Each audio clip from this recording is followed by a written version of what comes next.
Oh, crumble coffee cake from Panera Bread. There's this beautiful decadent coffee cake upstairs. I'm up at the cabin this week celebrating. It's actually, oh my God, I am taking the cake today. It is my 60th birthday. Okay, guys, I can't believe I'm 60. I mean, I'm super excited and delighted to be 60 because at 50 I dropped dead and had a sudden cardiac arrest. So I'm so thrilled and appreciative to be here and still be talking, but it just blows my mind that I'm freaking 60. I remember turning 30 and thinking, oh my God, I'm as old as my aunts. And I felt so old at 30, and here I am twice that age, and I actually feel less stressed and less freaked out at 60 than I did at 30. 30 was, wow, that was a busy time. The 30s and 40s, obviously up to and leading to my death at 50, were super stressful decades. So now I'm looking forward to actually just flipping totally enjoying this decade. And part of how I'm doing that is I'm taking the cake. Taking the cake is actually what we talked about in Supersize Your Business today, and that it means the highest award to earn and achieve the highest award in something. It says it's an African American saying that means to be the best at something, and I guess I'll have to look into that a little more because I didn't know that. But it's been around since the ancient Greek times. For thousands of years, people have used cakes as awards. Well, why? Because they're delicious. They're not very nutritious, maybe, but they sure are yummy.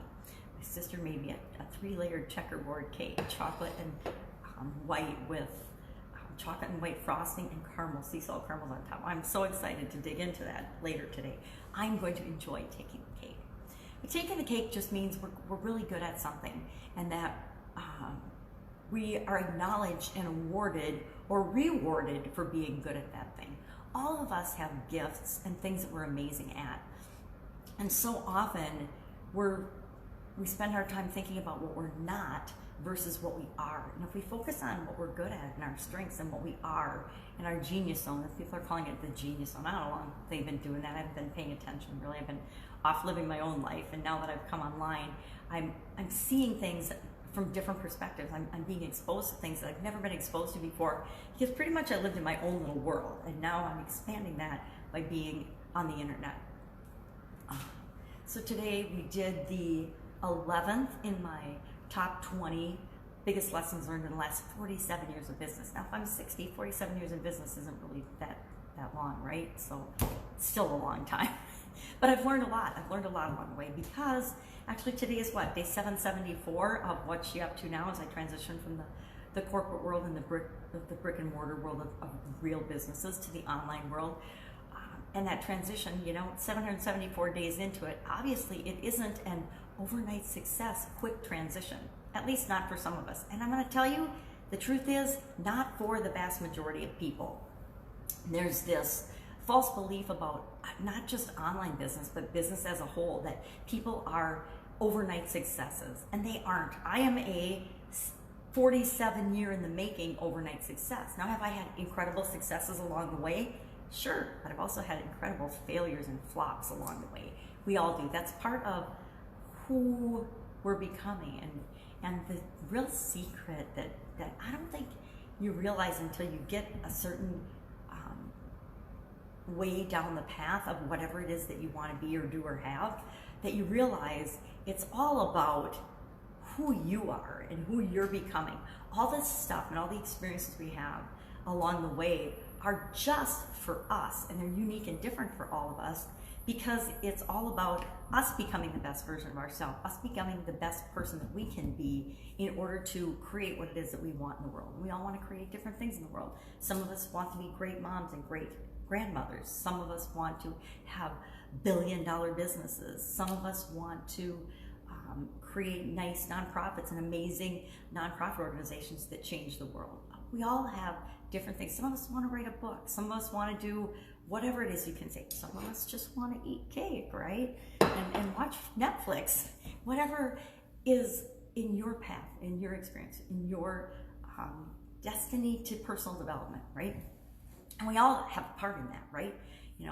There's different belief systems about God does all of this for me, or the universe does this, or whatever you believe. But the bottom line is, it's up to you. It's up to you to decide what things mean, to make choices, and then find out what results those choices get and those decisions that you make lead to, and then put your foot in front of the other and do the next thing and the next thing and the next thing. That's what our life is all about. It's all about us experiencing everything as we uniquely do and can, and only as we uniquely can, right? As much as we would like to take the pain or the challenges away from our kids, it isn't possible. They're going to get their broken hearts. They're going to get their skinned knees. They're going to get the challenges that only they have to face because they're on their own journey as well. It's especially hard for the people we love and care about the most. We want to take away and make sure that they don't have any pain, but that's not possible. We can only do and feel for ourselves, just like other people can only do and feel for themselves.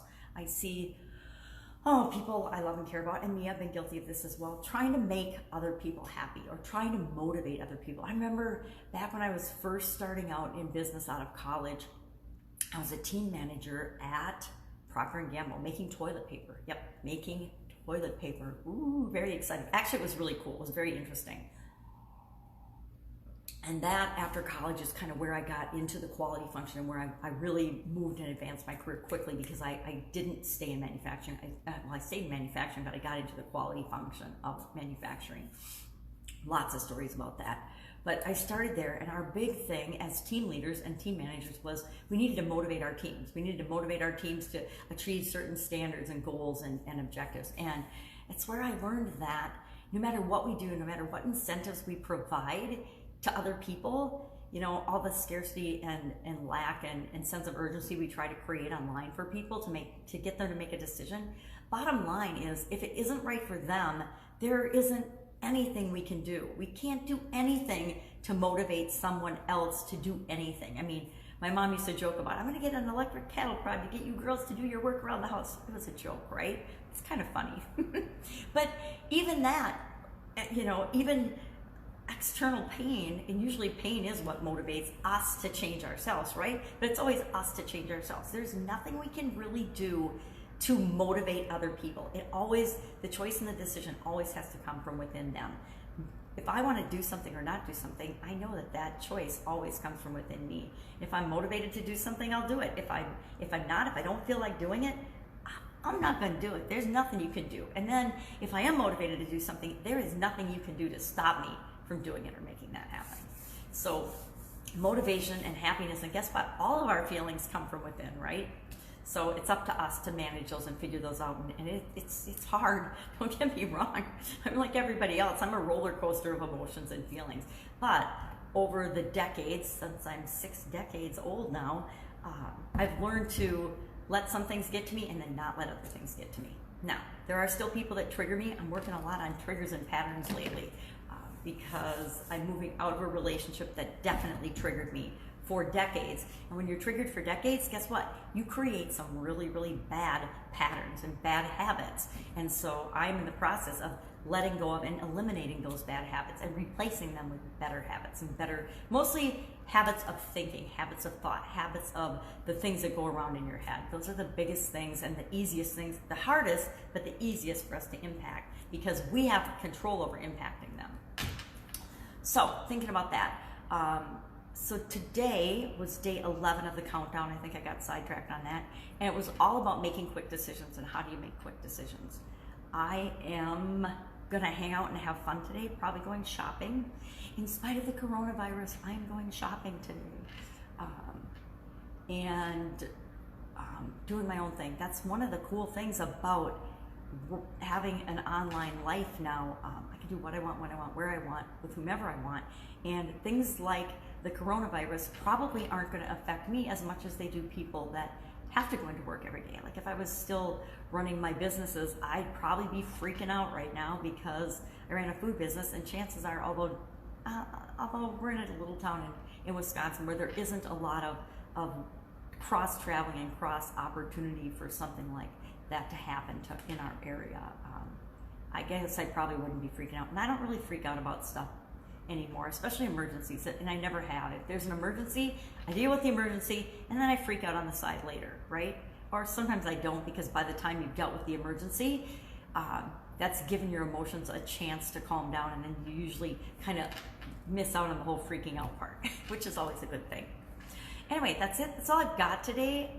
If I can help you in any way, I am at the cabin for a few days, but it doesn't mean I still am not reachable. I am reachable. But just share in the comments below. If you have a question about anything, one of the biggest challenges and one of the biggest lessons that I have learned, and I don't even know if that, and I'm sure it's on the list. Let me see where it, oh, it's already on the list. It was day 17, was to ask for help. Ask the question. You know, I think the only stupid question is the question you don't ask.